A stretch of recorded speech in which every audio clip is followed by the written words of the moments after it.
कुपोषणमुक्त भारताच्या उद्दिष्टपूर्तीसाठी केंद्र सरकारच्या वतीनं देशभरात राष्ट्रीय पोषण अभियान राबवण्यात येत आहे।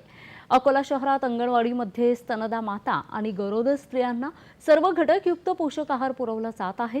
0 ते 6 वयोगटातील मुलांना खिचडी, शेंगदाणा लाडू असा सकस आहार देण्यात येत आहे।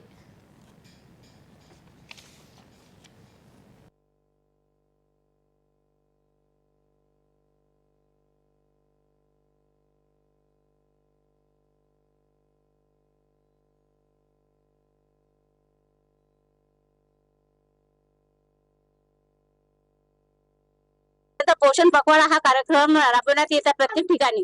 त्याच्यासाठी याची डाटा एंट्री वगैरे करण्यात येत आहे।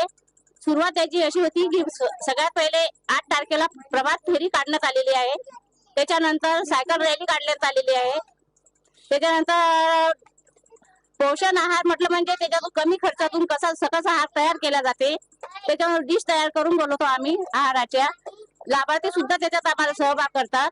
त्याच्यामुळे प्रत्येक लाभार्थी आमच्या इथं डिश बनवून आणतो आणि कसा आहार बनवायचा कमी याच्यात तो पौष्टिक कसा असला पाहिजे त्याची माहिती आम्ही बरेच लाभार्थी। आहार पोषण आहार म्हटलं म्हणजे स्थानिक आहार असतो, तो डेली असतो, रोज असतो।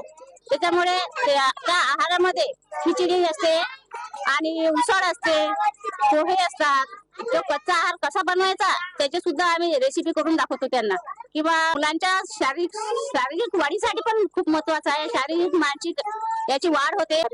मेरी लड़की यहाँ पे 17 नंबर बालवाड़ी आंगनवाड़ी में आती है। इससे खिचड़ी खिचड़ी खिचड़ी का नाश्ता मिलता है और पोहे खिचड़ी पोहा मिलता है। इससे नाश्ता हो जाता है। और हर महीने में दूसरे सोमवार को लसीकरण कैंप रहता है। बच्चों को इंजेक्शन दिया जाता है। बच्ची यहाँ पर आती है बालवाड़ी में, उसको अच्छा पोषण मिलता है और 2-2 महीने में आहार मिलता है, मतलब पैकेट का। उससे भी अच्छी फायदेमंद होती है, जैसा खाने में मदद मिलती है और ऐसा नाश्ते में मिलता है।